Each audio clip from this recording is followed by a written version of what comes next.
Começa agora o programa Diálogos URGS, a Universidade em Pauta. Apresentação, jornalista André Grassi.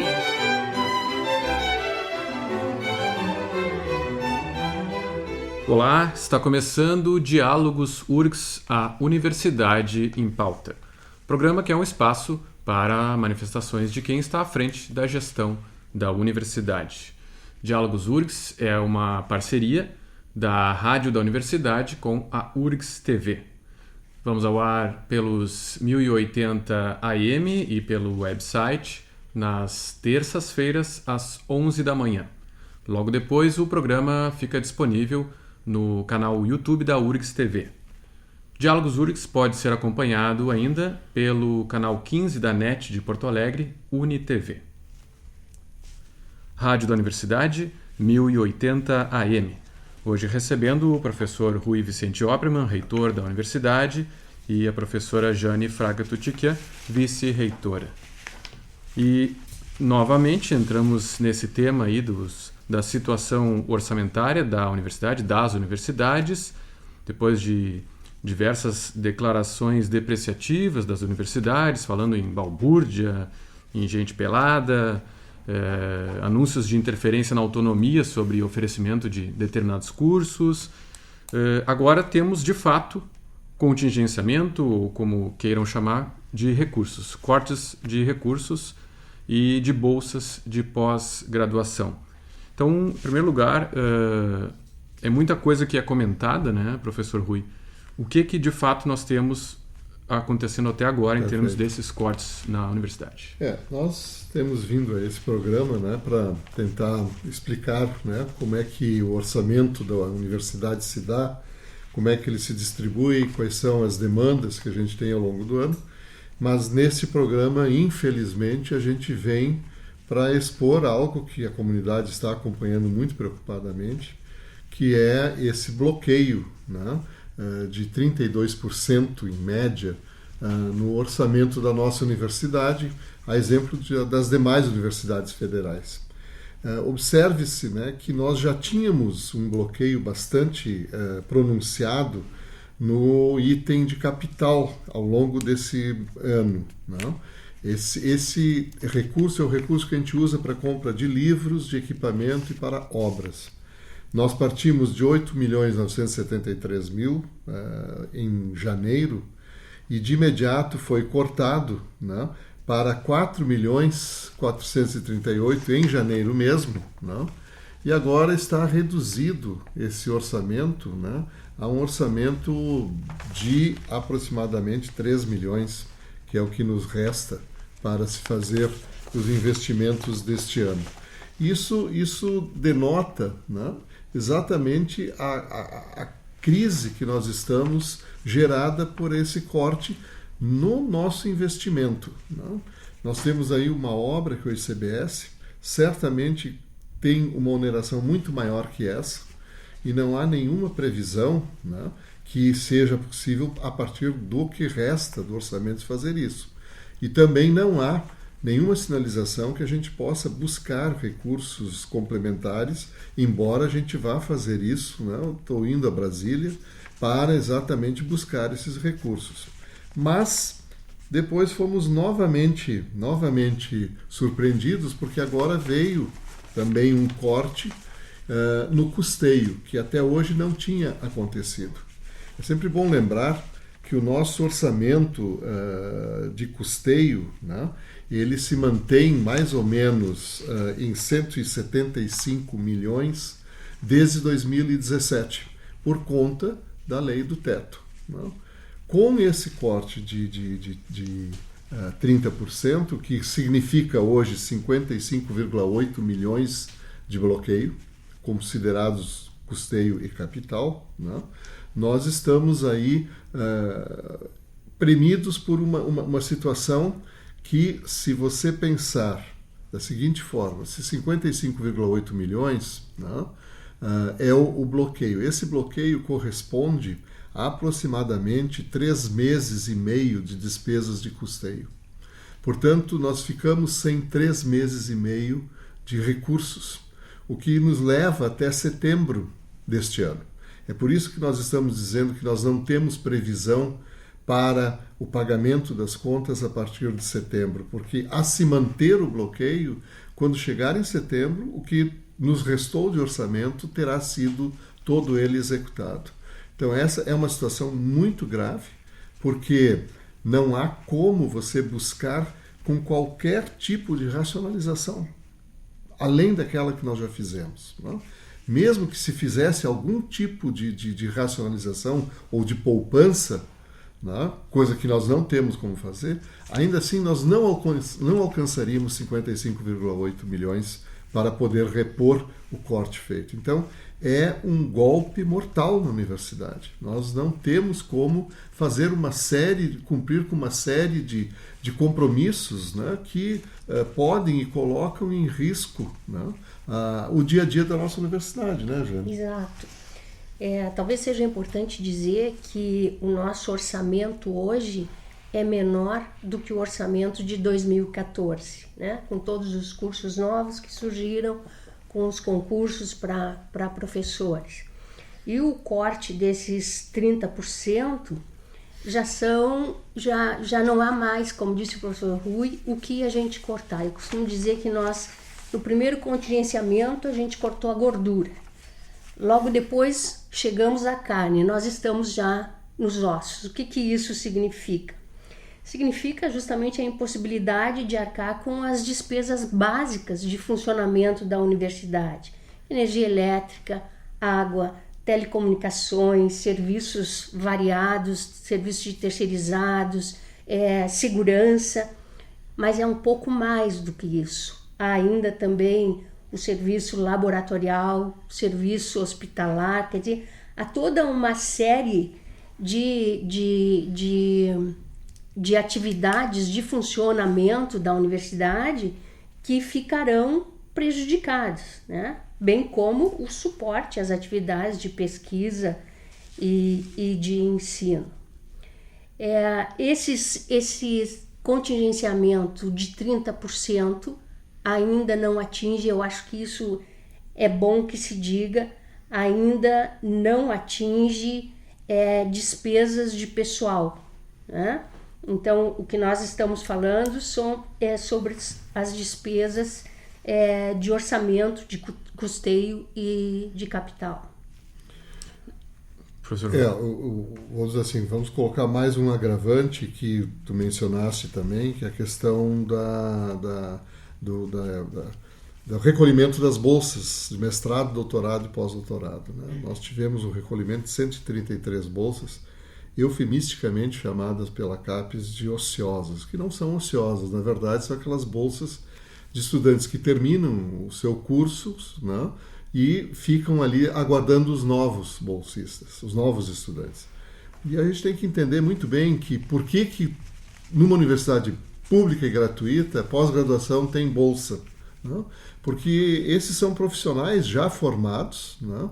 Portanto são pessoas que já têm uma demanda econômica e financeira de um profissional de mercado, e eles vêm à universidade e fazem o estudo em tempo integral, dedicação exclusiva.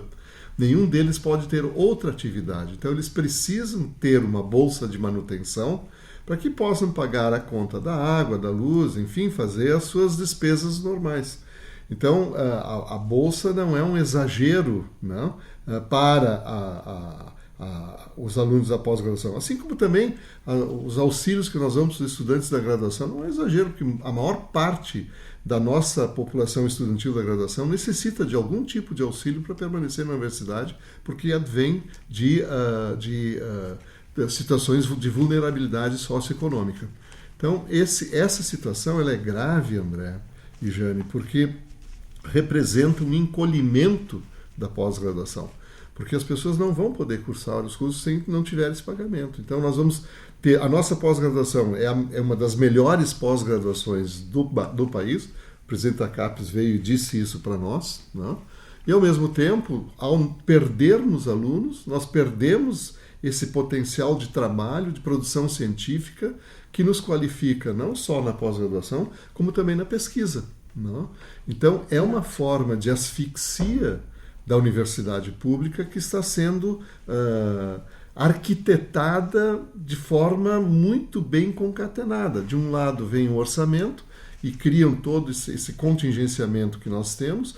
De outro lado, reduz a nossa capacidade de atrair pessoas para trabalhar, para produzir ciência, pesquisa, e com isso a universidade vai perdendo, vai se enfraquecendo. Isso nos preocupa muito, porque a médio prazo nós vamos começar a sentir sérios problemas por estarmos perdendo os jovens mais competentes que poderiam estar na nossa pós-graduação e que não vão estar porque não têm condições de aqui permanecer.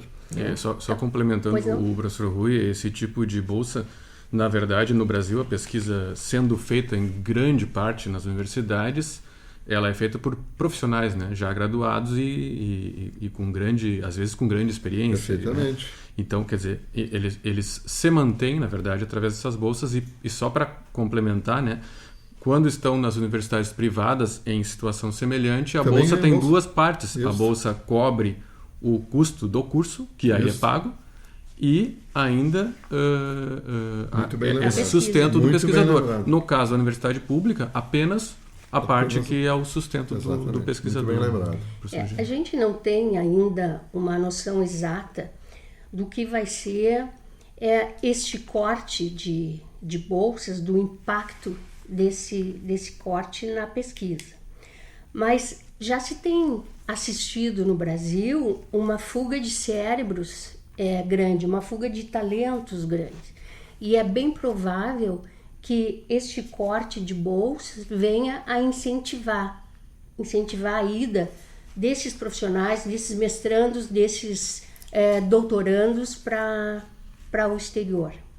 Então essa é uma consideração importante, e eu queria retomar a questão das bolsas serem bolsas ociosas ou não. Talvez seja importante a gente explicar para as pessoas que estão ouvindo que existem duas janelas. Aqueles que têm bolsa, eles terminam e esse término entra numa janela. Há um espaço de tempo, e essas janelas são no sistema, há um espaço de tempo em que a universidade não pode agregar, colocar outros bolsistas. Então, essas bolsas que eles consideram como bolsas desocupadas, na verdade, elas são bolsas que estão nesse espaço entre a janela que fechou e a janela que não abriu. Né? E aí que os nossos jovens pesquisadores perderam a sua bolsa. Uma das perguntas que mais tem sido feitas é a seguinte: mas como assim? O que a universidade apresenta em termos de pesquisa? O que nós temos de concreto para mostrar que nós oferecemos à sociedade em termos de pesquisa? Eu acho que um exemplo paradigmático é o Telesaúde, não é, Rui? Telesaúde, com certeza. O Telesaúde é um dos programas que tem uma característica muito importante para nós e para a nossa universidade como instituição pública. Ele é, ao mesmo tempo, uma atividade de extensão, porque ele trabalha, né, com a rede do Sistema Único de Saúde e trabalha dentro da rede prestando esse serviço e colaboração, e, ao mesmo tempo, ele gera oportunidades de pesquisa. Então, são várias teses de mestrado e doutorado que já foram ali realizadas, né? Então, esse é um exemplo de como a universidade pública consegue concatenar o que faz no tripé, né? Ensino, pesquisa e extensão, que é um tripé virtuoso, que justamente é aquele que nos possibilita estarmos, né, integrados à comunidade. E é exatamente nesse sentido que nos preocupa muito o que o MEC está apontando aí, até porque teve um cálculo do ministro com os 3,5%, que ele botou bombons na mesa e fez aquela caricatura, né, de comer meio bombom e dizer que 3 bombons estavam guardados. Confundiu 35 com 3,5. Eu até nem me preocupo tanto com isso, porque ele na verdade, ele depois justificou dizendo que os 3,5% era sobre o orçamento total. E de fato, se você pegar 3,5% do orçamento total, é muito parecido com o corte que houve no custeio. Só que o orçamento total, a grande e maior parte do orçamento total, é para pagamento de salário de aposentados. E aí ele diz isso, ele diz, olha, e os reitores estão reclamando, mas nós nem mexemos no salário. Se a universidade fosse uma padaria, já teria gente demitida. Não?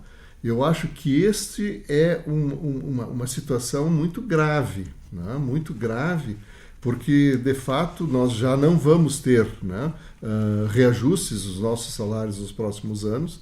Então, nós podemos esperar, sim, uma situação bastante difícil nesse sentido, também para a comunidade de professores técnicos administrativos e para os estudantes. De fato, o PNAES, nós não sabemos se houve ou não bloqueio, mas é notório que o PNAES não é o suficiente para todos os auxílios que nós precisamos dar para os nossos estudantes, e uma grande parte dos auxílios vem do nosso orçamento, que foi cortado também em 30%, mas nós vamos continuar priorizando a assistência estudantil. PNAES, só para esclarecendo, é o Programa Nacional que justamente estudantil. Dá suporte, né, aos estudantes que precisam para se manter na universidade. Né? As pessoas muitas vezes têm a sensação de que, existem cortes, então o grande risco vai ser se interromperem as aulas, por exemplo. Né? Alguns reitores até já alertaram, as atividades podem ser interrompidas determinado mês e tal, se a situação realmente se confirmar. Isso chama atenção. Mas a universidade não é uma padaria, né, professor Rui? Não. A gente pode falar não só da pesquisa. Pesquisa, o senhor deu um exemplo, tem centenas. Exato. Né? Mas produções culturais, cursos, palestras em diversos formatos, publicação de livros, os hospitais universitários, assistência judiciária gratuita, museus, preservação de acervos. Nós outro dia estávamos numa palestra sobre isso, né, professora? São atividades que, na verdade, elas são custeadas por essa verba aí de custeio, né, professor? Exatamente. Que a qualquer momento, então, seriam interrompidas. Com relação à questão do ano letivo e da eventual, né, interrupção do ano, não está na nossa agenda interromper o ano. Né? Nós temos grandes responsabilidades com os milhares de estudantes que estão na graduação e na pós-graduação. Portanto, nós temos o compromisso de levar esse ano letivo até o final. Isso vai certamente determinar, se a continuar a situação como está, pode determinar o seguinte: nós vamos ter que reduzir alguns tipos de serviços que mantêm a qualidade do que se está fazendo. Não? Então, os terceirizados de limpeza, de interna e externa, que nós esperamos que as firmas mantenham-se conosco, mesmo que a gente atrasar o pagamento, não? Mas se eventualmente forem, não mantiverem esses contratos, nós vamos ter que arrumar alguma maneira de manter o campus em funcionamento para que as aulas possam estar funcionando também. Então, é lógico que nós vamos ter uma série de limitações, mas o ensino vai continuar com essas limitações conscientemente, porque pior seria nós cancelarmos o semestre e a responsabilidade para isso. E o atraso que isso significa na vida dos nossos estudantes seria irremediável, não é? Exatamente isso. Agora, eu penso que sim, haverá um impacto. Esses cortes trazem um impacto para outras atividades, para além da pesquisa. Trazem um impacto grande, por exemplo, na extensão. Perfeito. Não é? No próprio funcionamento dos órgãos, do museu, do centro cultural. Nós vamos ter que racionalizar isso, né? Vamos ter que pensar numa melhor forma de funcionamento dentro desse estado de precariedade. Só para lembrar, eu até tinha ficado devendo essa informação, ou dela por alto no início, né? Mas aquele programa de economia de energia no verão, né, resultou numa economia de mais de R$1 milhão, né, em 2 meses de aplicação. Né? Então, não dá para a gente aceitar essas acusações de que a universidade é um poço sem fundo de gastos, que não produz nada, que não tem retorno para a sociedade, porque nós nos sentimos, além de ofendidos, injuriados com esse tipo de afirmação. E eu tenho certeza que tanto a comunidade interna, com os nossos alunos, as famílias dos nossos alunos, os nossos ex-alunos, né, que hoje ocupam posições de destaque na sociedade, eles devem estar preocupados, sim, porque todos se beneficiaram da característica pública e gratuita da universidade e agora estão olhando para uma universidade, né, que tem uma relevância nacional e internacional, na iminência de sofrer, né, ataques que lhe reduzam a capacidade de manter essa qualidade. Não? Aliás, a respeito disso, teremos amanhã, para quem está acompanhando o programa na terça-feira pela rádio, né, amanhã teremos uma mobilização e muitas pessoas programando se mobilizar em defesa da educação, né, das universidades e da educação como um todo, e inclusive não só aqui na Universidade Federal do Rio Grande do Sul. Eu acho isso fundamental. Na verdade, eu tenho dito que tenho estranhado uma certa pasmaceira na sociedade, porque a universidade não é nossa, a universidade é da sociedade. Cabe à sociedade defender a universidade. E a universidade, como muito bem foi dito, não é uma padaria, é um patrimônio, é uma forma de ajudar e de fazer o desenvolvimento da cidade, do estado, do país, e é uma forma muito eficaz de se promover a justiça social e a igualdade. Nós precisamos defender esse nosso patrimônio, todos juntos. Diga-se de passagem que nós temos trabalhado muito com os nossos representantes no Congresso, com o Congresso como um todo. Não? Nós temos trabalhado tanto na Câmara como no Senado, junto com a Andifes e com outras associações, em mobilizar a classe política em defesa das universidades. Vamos ter aqui na Assembleia Legislativa um ato em defesa das universidades públicas e dos institutos federais também, mobilizando, né, os representantes gaúchos, né, para que estão também muito preocupados com o aspecto de que essas reduções também são reduções econômicas financeiras para as comunidades, né? Porque menos recurso que entra na economia desses municípios. Tem municípios em que a universidade tem um orçamento muito maior do que do próprio município. Isso é um abalo muito grande. Então, nós sim estamos buscando essa mobilização de todas as formas, porque precisamos defender a universidade pública e gratuita mais uma vez. Muito bem. Seguimos acompanhando a situação. O público pode fazer contato com o programa pelo e-mail dialogos@urgs.br. Diálogos URGS é uma experiência multiplataforma da Rádio da Universidade com a URGS TV. Aqui pela rádio, este programa teve produção e apresentação de André Grassi. Na técnica, Jefferson Gomes, com a supervisão do professor Luiz Esperotto. Nós voltamos na próxima terça-feira, pelos 1080 e na internet, às 11 da manhã. Até o próximo programa.